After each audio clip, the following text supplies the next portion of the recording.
Bretton Woods committee chair says progress on cross-border payments will cement the dollar as the key reserve currency.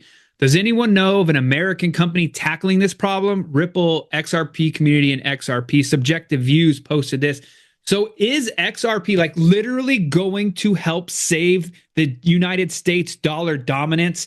We know that the BRICS currency was coming out and they were trying to take out the United States dollar as the supreme currency. That was during the Biden administration when they were kind of wanting that to happen themselves as well so that they could essentially take out the United States power play.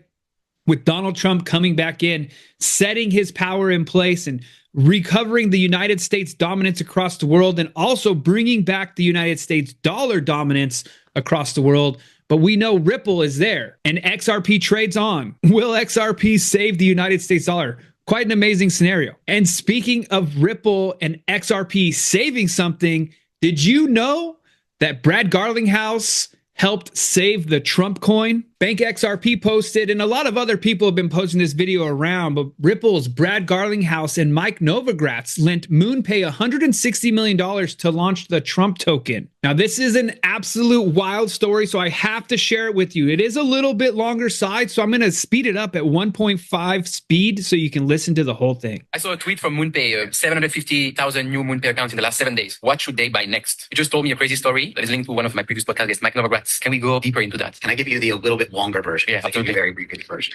Ivan and I going for, my phone starts blowing up hundreds of texts. Everyone is like, Trump just launched me. And it went to $4.6 billion. Like, now, I don't know. We had a meeting next morning at 8 a.m. The whole goal was we wanted to have the meeting, and then we were going to finally take a break for the whole day. We're just going to relax. We finished the meeting, have breakfast, we're going through sort of what we need to do to follow up. Then we walk back to the hotel. I'm so happy to go back in. We get a call. Mona calls our CFO and says, Keith, we have a problem. Trump coin is so popular. And because the Trump team directed it towards Moonshot, we had no clue that this was even going. MoonPay has the exclusive rails in Moonshot. The volumes were just gigantic. All of the liquidity that we use to sort of buy crypto to sell crypto, was locked in BlackRock accounts in a traditional finance sort of manner. And it's Saturday of a holiday weekend during the inauguration. So we have no access to our capital. All of the reserves that we have are dwindling really fast. Well, Mona, how much money do we need to raise? And she's like, it's not money. We need crypto to be able to buy this, right? We need USDC. How much do we need? She goes, doing the math at the current rate, $50 million by midnight tonight, 11 o'clock in the morning. Okay. Ivan's like, okay, are we sure? She does the math again. She's like, honestly, the rate that this token is growing and the demand that we're seeing, $100 million. Fine, $100 million by when? Midnight tonight. By the way, we know that on Tuesday we can pay it all back because we have the money in the bank. It's just we have no access to it. So I text Mike, I'm sorry to bother you on the weekend. Do you have a minute to chat? In a minute, he texts back. We get on the phone with him and Ivan and I explain the situation. And Mike says, well, guys, I like you both. I like the team. It's good for the space. How much do you need? $100 million. Mike goes, okay, no problem. Let me see what I can do. Whole conversation, 2 minutes. 5 minutes later, we get a call from Mike's team, the team of Galaxy. Absolutely amazing. So we start scrambling, the finance team, everyone's scrambling to get all the forms going. Later in the day, it turns out that we get a call. They can't confirm that the funds are real because it's a Saturday and no one at BlackRock is picking up the phone call. And they can't confirm if they're liens. And so fortunately, Lindsay Haswell, our chief legal officer, sits on the board of BlackRock's ETF. She's calling her friends at BlackRock. We get someone who can confirm the funds. Chris over at Galaxy calls up. He's like, guys, hand on heart, give me your word that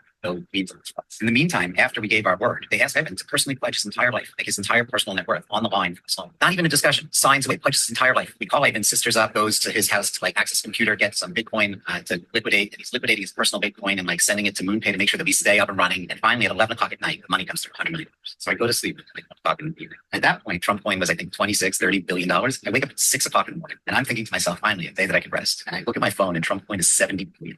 And I look at my computer, there's a Slack message from our head of product, JD. Ivan, Keith, did yesterday was amazing. But if we don't raise another $60 million today, we're going to run out of money before morning. The rate that we're going, this thing is just picking up. Just if you completely run out of money, what does it mean? When people try to buy crypto with MoonPay, it just says, sorry, it doesn't work. We had 750,000 registrations, right? So I'm giving you the perspective of Ivan and I raising capital, but at the same time, the operations team is working nonstop. Melania's sort of launch happened at the same time. It essentially was the equivalent of a DDoS attack on his servers, right? Because it's just everything full force. Ivan comes running over to my room in his bathroom. And so Ivan goes, you know who I could text if I think could come through? It's Brad Garlinghouse. So Ivan texts Brad at 7. Brad responds immediately. He says, no, bro, guys, beat me on all the story at 10:45 in the morning. And Ivan goes into explaining to him, yesterday Novogratz gave us $100 million. We underestimated the demand of this Trump token. And Brad goes, well, listen, same thing as Mike. I'm going to call our CFO and chief legal officer. Here's the deal. I want to help you, but you got to get Novo's team to approve it, which is fair. They helped us out the night before, and it was the right thing. To Galaxy's team's credit, they're like, listen, guys, if they repaper everything, you're never going to make your deadline at the end of the day. It's 5 o'clock at night. What we suggest is, why doesn't Ripple wire the money to Galaxy and the Galaxy can wire the money to And at 11:58 on Sunday, another $60 million comes in. Monday comes around and the acquirers start to pay us back from the votes in Europe, but it's still a holiday in the US. Tuesday comes around, like we have access to our capital again. All of the US acquirers start to pay us back. And by Tuesday, I think around 2:58 in the afternoon, we paid back the entire loan. What I walked away from was, these are just two amazing individuals. To the level that, like when you said that you had never Brad's on your podcast, you spoke to him. If Mike or Brad ever needed a kidney, I should be the first call they give. I would give both my kidneys. To put into context how big the Trump coin was, the Melania coin was, and how it impacted MoonPay. Over the course of a week, we onboarded 750,000 consumers. That was my weekend, which was I hope.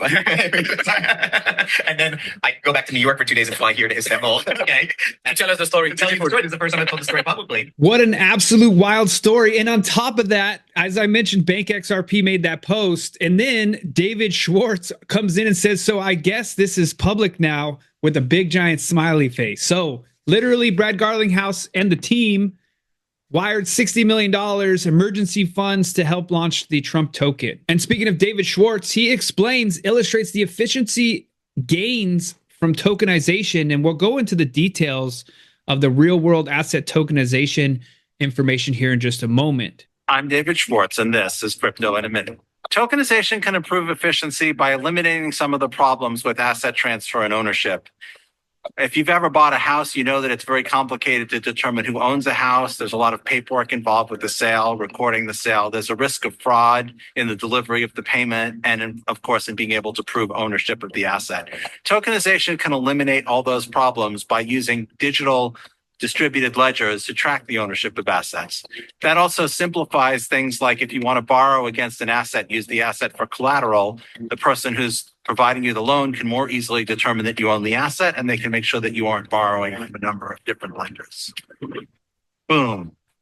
Didn't even take a minute. Trump nominated Paul Atkins for the commissioner of the SEC following the departure of Gary Gensler. Hester Pierce, who heads the SEC right now for the crypto task force, said the agency will likely wait until Senate confirms a chair before deciding on agenda for digital assets. Commissioner Pierce said it was a little premature for the SEC to begin settling a regulatory agenda for cryptocurrencies without a chair confirmed by the Senate who could actually make the change. Acting Chairman Ueda is doing a great job and the agenda is working.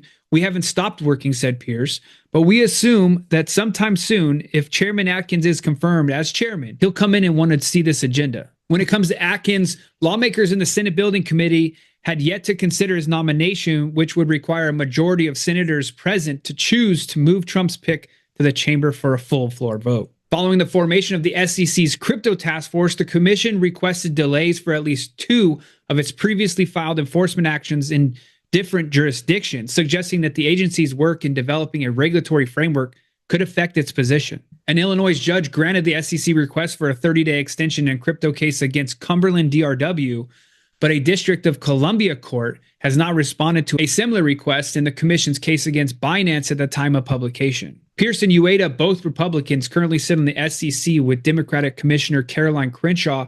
It's unclear whether Trump intends to nominate a 5th commissioner to fill the leadership at the financial regulator should Atkins be confirmed.